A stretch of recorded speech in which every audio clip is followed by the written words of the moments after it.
Buenos días, soy la doctora Yimian Bencomo Rodríguez, especialista de primer grado de imagenología en el Instituto de Cardiología y Cirugía Cardiovascular, y quisiéramos agradecer inicialmente al comité organizador por invitarnos a participar en la primera jornada virtual de imagenología y permitirnos exponer algunos datos acerca de la tomografía computarizada en el diagnóstico de la enfermedad tromboembólica pulmonar.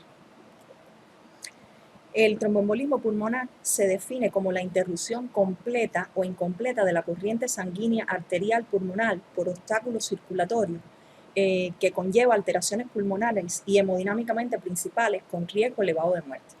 Es una complicación de la trombosis venosa profunda y se produce como consecuencia de la migración hasta el árbol arterial pulmonar de un trombo procedente del territorio venoso, generalmente del sistema venoso profundo de los miembros inferiores. Ambas expresiones clínicas, es decir, el tromboembolismo pulmonar y la trombosis venosa profunda, constituyen una misma entidad, que es la enfermedad tromboembólica venosa. La tromboembolia pulmonar está considerada como una urgencia cardiovascular, constituyendo una de las principales causas de morbimortalidad en pacientes hospitalizados.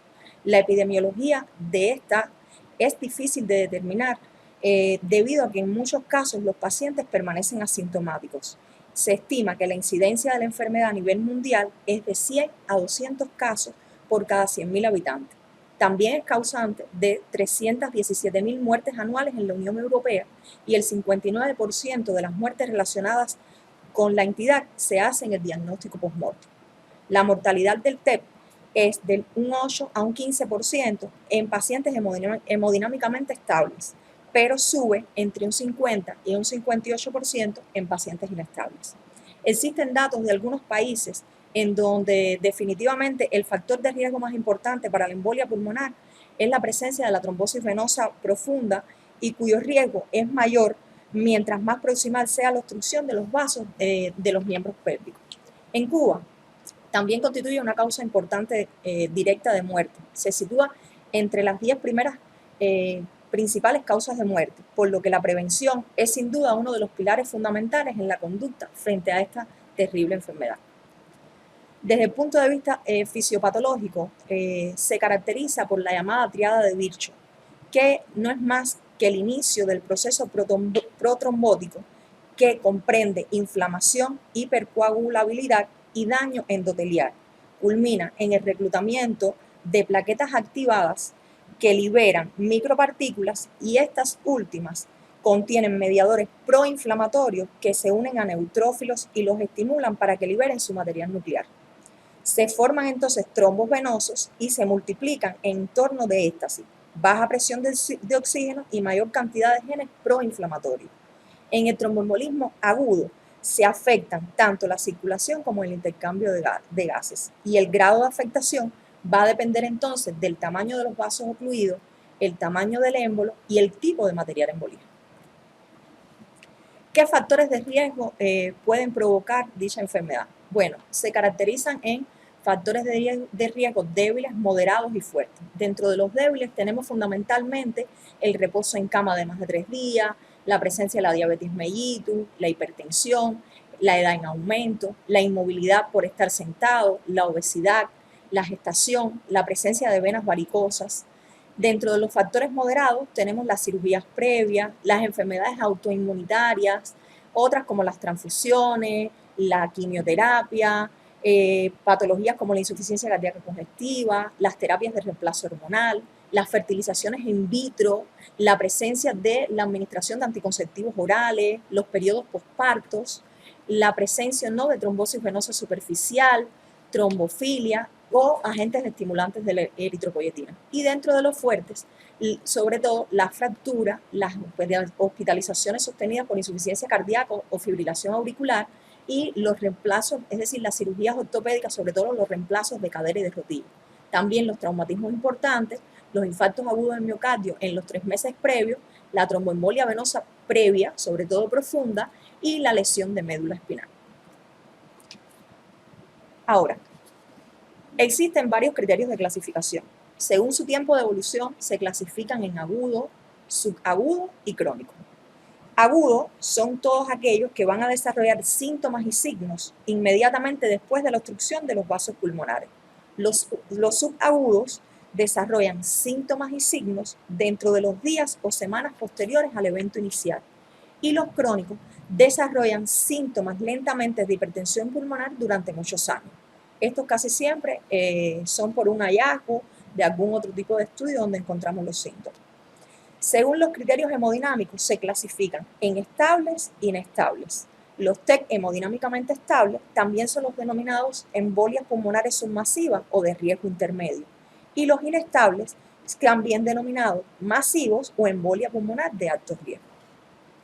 Además de esto, se clasifican de acuerdo a la ubicación anatómica de la embolia pulmonar, que puede ser unilateral, bilateral o en la bifurcación, que es el llamado trombo en silla de montar.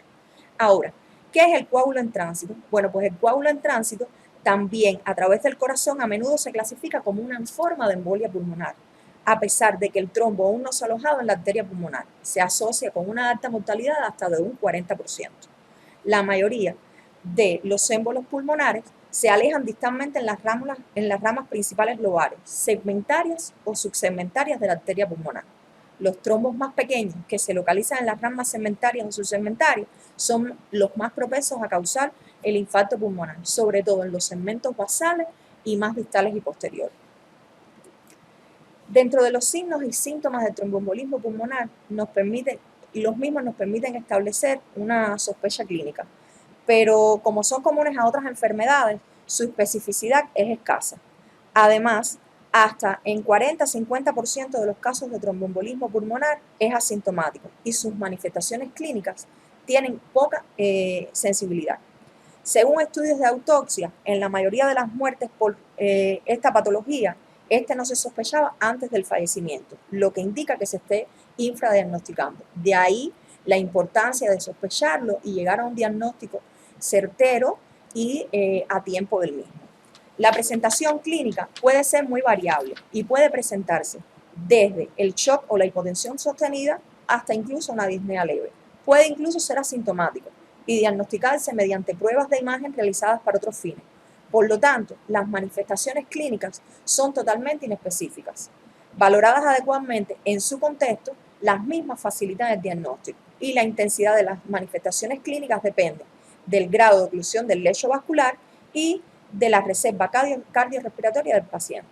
Es así que le mostramos los síntomas y los signos más frecuentes que podemos encontrar en pacientes con diagnóstico o sospecha de una enfermedad tromboembólica. Dentro de ello, la disnea de aparición súbita inexplicable, la sudoración o la ansiedad, la hemoptisis, el síncope, las palpitaciones y el dolor anginoso como síntomas por orden de frecuencia, y la taquipnea y la fiebre como signos en mayor medida en el resto de los pacientes. Ahora, al enfrentar un paciente con sospecha de tromboembolismo pulmonar, se deben analizar los factores de riesgo y elementos clínicos para llegar a una apuesta de probabilidad clínica. Se recomienda siempre implementar en los servicios de urgencia algún sistema de puntuación de probabilidad diagnóstica de la enfermedad previo a los exámenes diagnósticos, y esto es de forma orientadora. El más utilizado es el puntaje de Wells simplificado, que tiene un rendimiento similar a otros más complejos, como el Wells original o Ginebra revisado. Separa a los pacientes en dos grupos de riesgo, alto y bajo.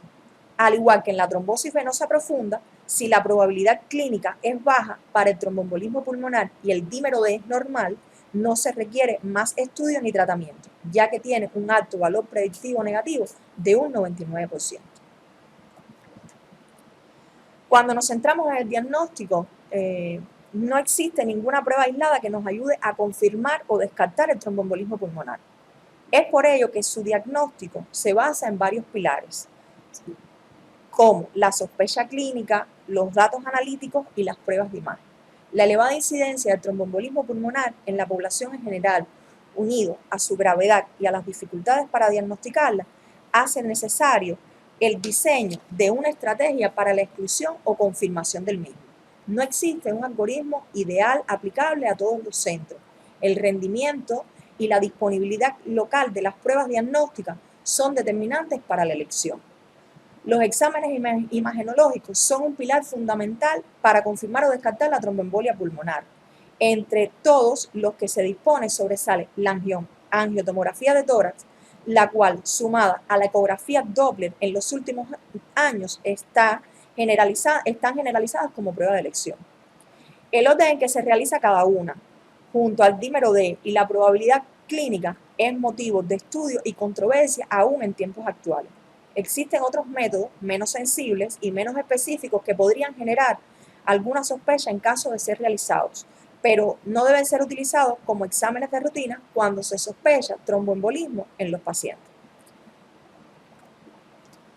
El electrocardiograma, que es una herramienta que tenemos a mano con frecuencia y que es de los primeros complementarios que se indica, se puede encontrar desde electrocardiograma sin alteraciones a una taquicardia sinusal en los casos leves, un hallazgo de fibrilación auricular no conocida que puede hacer sospechar la existencia de un tromboembolismo pulmonar, y otro hallazgo en casos más graves, que es el conocido patrón S1Q3T3, con bloqueo completo de rama derecha o inversión de la onda T de B1 a B4.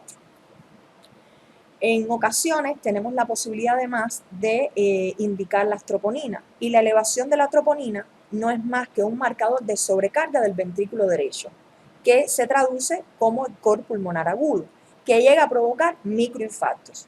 Los niveles de troponina se correlacionan bien con el grado de disfunción del ventrículo derecho. En algunos TEP, es decir, en algunos tromboembolismos, la liberación de troponina puede demorarse entre 6 a 12 horas. El dímero D. El dímero D es útil para descartar el tromboembolismo pulmonar, pero no para confirmar su presencia. Es un producto de degradación del fibrinógeno, presente en el trombo que se genera cuando éste se rompe por la acción de la plasmina, con un alto valor predictivo negativo. Sin embargo, es de muy baja especificidad y aumenta en múltiples patologías, ya sea infecciones, neoplasia, traumatismo y en pacientes intervenidos quirúrgicamente. Constituye un método de cribado cuando se solicita ante la sospecha de tromboembolismo pulmonar, ya que su sensibilidad es muy elevada, entre un 97 y un 100%, si se combina con una baja probabilidad clínica, su valor predictivo negativo puede llegar a ser de un 99.5%. Existe evidencia actual que sugiere que el punto de corte del dímero D debe ajustarse por edad en pacientes sobre 50 años. Si el punto de corte es de 500 microgramos por litro, se debe multiplicar por 10. Es decir, a los 60 años, el valor normal va a ser de 600 microgramos por litro, a los 75 de 750 microgramos por litro y así respectivamente. En el momento que hay una alta sospecha de TEC por medio de la escala de Wells y además un valor de dímero D alto para la edad, en ese momento se necesita otro estudio de imagen confirmatorio de tromboembolismo. Dentro de los estudios de imágenes tenemos fundamentalmente la radiografía de tórax, el ecocardiograma, el ecodoppler venoso, la tomografía de multicortes de tórax, la gammagrafía de ventilación-perfusión, la angiografía pulmonar y la resonancia magnética de tórax. Como habíamos mencionado anteriormente, con mucho peso en los momentos actuales para el diagnóstico de esta patología, el ecodoppler venoso y la tomografía multicorte de tórax. ¿Qué podemos encontrar en la radiografía de tórax? Bueno, puede ser una radiografía de tórax normal o alterada. La misma va a tener baja sensibilidad y especificidad en el diagnóstico de la patología del tromboembolismo. Es importante obtener radiografías previas para demostrar la existencia de cambios mínimos en el calibre vascular. Su papel principal es descartar otras patologías que pueden estar asociadas como la neumonía o el neumotórax. Por lo general, suele no estar alterada, pero estas alteraciones no suelen ser específicas. Podemos encontrar varias de ellas. Una radiografía normal no excluye el diagnóstico y sirve para descartar otras causas de dolor torácico o disnea. Entre los signos o las anomalías que más encontramos, las alteraciones que más encontramos en una radiografía de tórax, tenemos la presencia de infiltrados alveolares unilaterales o bilaterales asociados a la presencia de derrame pleural, las atelectasias laminares, basales, así como el infiltrado alveolar y la presencia de derrame, y el llamado signo de Westermarck, que no es más que un área localizada de hiperclaridad pulmonar por la oligoemia distal al vaso ocluido. Otro de los signos que encontramos es el llamado signo de Fletcher, que es una dilatación de un segmento de la arteria pulmonar en el lugar en que se enclava el émbolo. Es como si se hubiese amputado la arteria a ese nivel, con una terminación brusca del vaso, y que da el aspecto de imagen en salchicha, que es el llamado signo de salchicha. La joroba de Hampton, que es otro de los signos y que es muy poco frecuente observarlo, y que está dado por una opacidad triangular de base pleural y vértice hacia el ilio. Y como habíamos dicho, los infiltrados alveolares difusos, que pueden estar dados por embolismos múltiples. Otro de los estudios es el ecocardiograma. El ecocardiograma no es un método de rutina para el diagnóstico del tromboembolismo. Se puede realizar a pie de cama del paciente si su inestabilidad impide el traslado del paciente a la sala de rayos. Un ecocardiograma sin datos de compromiso o disfunción del ventrículo derecho descarta el tromboembolismo como causa de dicha inestabilidad.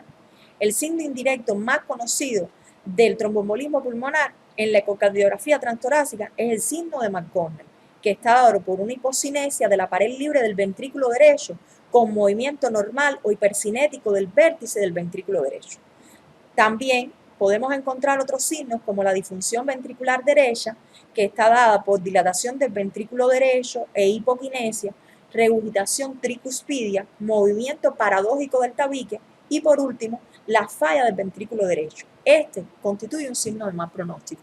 Además, la presencia de trombo en el interior de las cavidades cardíacas también es un hallazgo que podemos tener en el ecocardiograma y que nos sugiere la presencia de trombo a nivel del arco pulmonar arterial. Les queremos ilustrar con un video estos signos encontrados por ecocardiograma.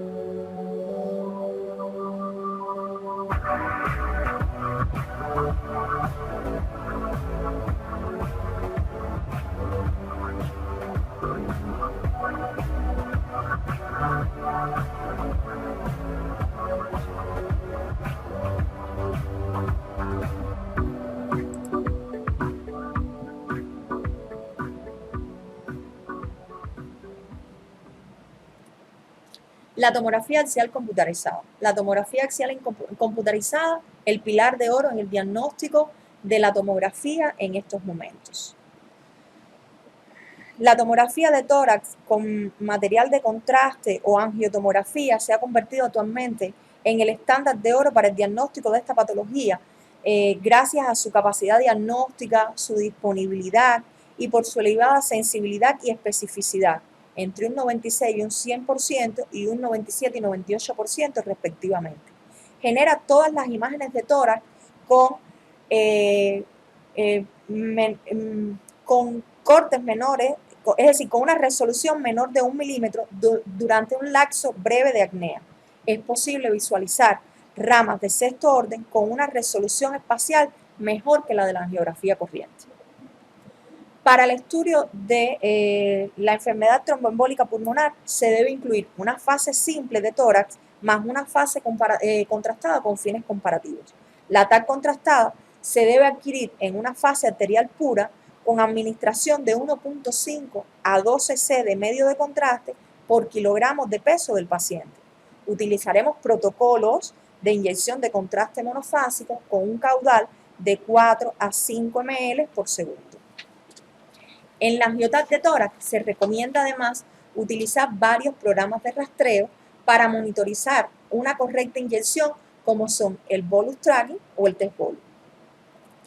Inicialmente se realiza un topograma colocando el localizador a nivel del tronco de la arteria pulmonar, es decir, a nivel de la carina, y en un corte axial se va a colocar el ROI que debe estar colocado a nivel del tronco de la arteria pulmonar. Se realiza la adquisición del estudio, que va a estar complementado, es decir, con la inyección por vía endovenosa del contraste, y así se hace la adquisición del estudio en cortes axiales con posteriores reconstrucciones tanto sagitales como coronales.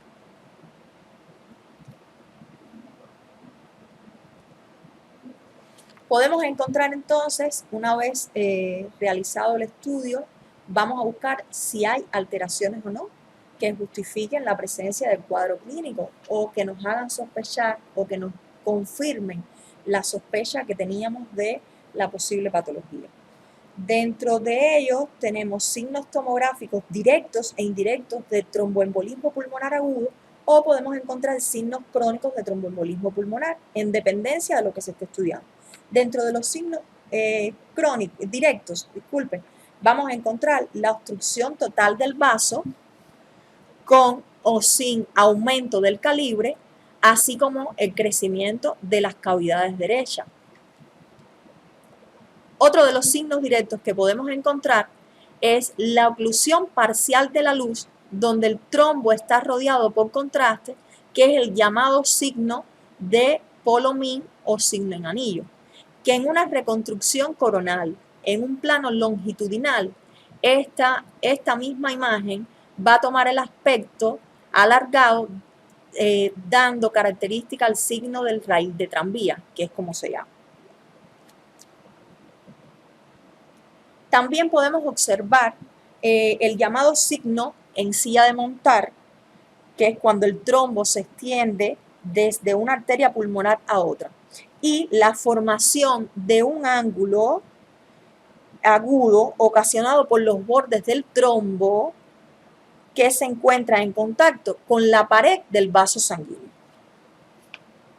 Estos son los signos directos que más frecuentemente encontramos. Dentro de los signos indirectos que encontramos en la tomografía de tórax, tenemos las zonas de vidrio deslustrado debido a hemorragia o por disminución de la irrigación del parénquima circundante y la presencia de una consolidación, una o varias consolidaciones triangulares con baja atenuación central y sin captación de medio de contraste causada por infarto pulmonar. Como habíamos dicho anteriormente, se manifiesta con mayor frecuencia en los lóbulos inferiores, los lóbulos pulmonares inferiores y en zonas periféricas del mismo. Ahora, dentro de los signos de tromboembolismo crónico podemos comentar que los tromboembolismos crónicos representan menos del 5% de los tromboembolismos agudos no resueltos en su totalidad. Los trombos van a quedar adheridos en el interior del vaso, lo que puede llegar a provocar estenosis vascular e hipertensión pulmonar. Los signos fundamentales son la oclusión completa del vaso sanguíneo, la disminución del calibre del vaso, así como la atrofia vascular. En esta otra imagen podemos observar en una reconstrucción coronal el aumento considerable del calibre del vaso con una luz excéntrica, la presencia de trombo en el interior y esta misma rama derecha del TAP como desplaza y comprime la vena pulmonar superior derecha.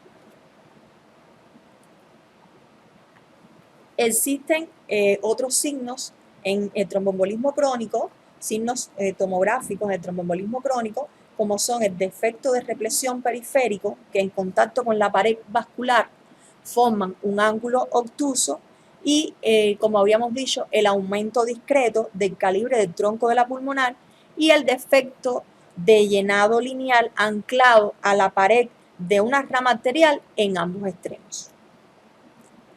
Hay otros signos que están dados por las irregularidades de la íntima, las calcificaciones a nivel del trombo, el incremento del tamaño de las cavidades derechas con aumento del espesor del miocardio ipsilateral.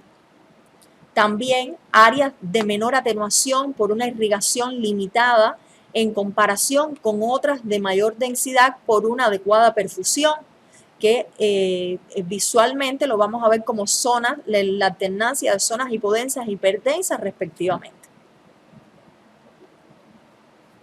También a nivel de este corte axial, en un estudio de máxima intensidad con máxima intensidad de proyección, donde se observa la dilatación la prominencia de la arteria frénica, que está dada por dilatación del sistema de circulación colateral o por la presencia del sistema de circulación colateral, y a nivel torácico igual se observa la arteria bronquial prominente proveniente del sistema de circulación colateral. Una vez expuestos estos signos, entonces resumimos las ventajas y desventajas de la angiotomografía en el tromboembolismo pulmonar, que hemos visto que hasta el momento ha sido de la más certera en el diagnóstico de la patología desde el punto de vista de imagen. Dentro de las ventajas vamos a encontrar que es un método no invasivo, rápido, de alta sensibilidad y especificidad para la detención del tromboembolismo, y dentro de las desventajas es la utilización de altas dosis de radiación ionizante, la utilización de un medio de contraste, lo que siempre provoca el riesgo de nefropatía inducida por contraste, algo que tenemos que tener bien presente, sobre todo en estos pacientes que presentan patologías renales, y además que puede incrementar el riesgo de padecer de cáncer de mama hasta el 14% después de la administración de una dosis de 10 milisievert. Hay que tener ojo, es decir, debemos tener ojo en su uso en mujeres en edad fértil. Mucho cuidado con esta historia. En nuestro centro queríamos en los últimos 3 años, es decir, del 2019 al 2021, hemos realizado un total de 137 angioTAC en casos sospechosos de tromboembolismo. De forma urgente, es decir, la forma de la indicación del paciente ha sido por urgencia o de forma electiva. En urgencia se han realizado 96 sospechas, es decir, 96 pacientes con sospecha de enfermedad tromboembólica. De ellos, 55 para un 57,3% han sido positivos y 46 para un 42.7% han sido negativos. En la indicación electiva hemos realizado 41 estudios, de ellos 5 positivos y 36 negativos para un 87,8%. Otro de los medios diagnósticos que no se utilizan tanto en la actualidad por varios factores es la resonancia magnética, pero que no queremos dejar de mencionar. La imagen por resonancia magnética ha sido recientemente evaluada por algunos investigadores como una técnica alternativa para el diagnóstico del embolismo pulmonar, pero aún no se recomienda su empleo aislado como prueba diagnóstica. Por ello, se combina con otras técnicas no invasivas como la angiografía pulmonar. La angioresonancia magnética posee una elevada sensibilidad para el diagnóstico del embolismo pulmonar proximal. Sin embargo, se ha reportado una baja sensibilidad en el diagnóstico de la misma ante la segmentación progresiva y la extensión distal de la arteria pulmonar. Un 84% en las arterias subsegmentarias y un 40% en las subsegmentarias, así como una tasa elevada de estudios técnicamente inadecuados. Por otro lado, hay reportes donde la resonancia ha demostrado tener una alta especificidad, entre un 97,4 y un 100%, en el diagnóstico del embolismo pulmonar. Sin embargo, no son los resultados contundentes. Es bien sabido que la resonancia presenta gran susceptibilidad a los artefactos, lo cual podría limitar su uso a pesar de las implementaciones técnicas. La tasa de resultados inconclusos llega a alcanzar valores de hasta el 30%. Otra de las limitaciones en el uso de la resonancia es el riesgo inherente de fibrosis sistema nefrogénica inducida por medios de contraste a base de gadolinio en pacientes con insuficiencia renal. Otra de las desventajas de esta modalidad diagnóstica son la duración prolongada del proceso de examinación y la baja disponibilidad del equipo en cuestión, sobre todo en el escenario de las urgencias médicas hospitalarias. Actualmente, la angioresonancia no está recomendada como opción principal y para su realización se sugiere en centros hospitalarios que cuenten con personal altamente especializado y capacitado. Por supuesto, en nuestro medio actual no es un método de diagnóstico de elección a pesar de todas las ventajas que posee para el diagnóstico de la patología tromboembólica pulmonar. Muy brevemente vamos a mencionar la angiografía pulmonar como que es la única prueba diagnóstica directa de existencia de embolismo pulmonar que debe siempre realizarse antes de que pasen las 48 horas después del estudio clínico significativo y tiene una alta fiabilidad diagnóstica y con una correlación con autopsia de 100%. Claro, con el advenimiento de la tomografía multicortes y la alta sensibilidad y especificidad del diagnóstico, prácticamente ha sido reemplazada la angiografía pulmonar, así como la gamografía de ventilación perfusión, que prácticamente está reservada para aquellos pacientes con alergia al contraste, pacientes con mieloma y embarazados. Es así que podemos concluir que la angiotomografía multicortes actualmente constituye un medio de investigación considerado como la regla de oro en el diagnóstico del tromboembolismo pulmonar, con un excelente rendimiento diagnóstico, así como su forma rápida y segura en que brinda información de extraordinario valor para la toma de decisiones terapéuticas. No quisiéramos terminar sin antes mostrarles esta imagen de nuestra Habana al amanecer. Esperemos que pronto volvamos a la normalidad y podamos observarla, y en el próximo evento podamos disfrutarla todos juntos. Muchas gracias.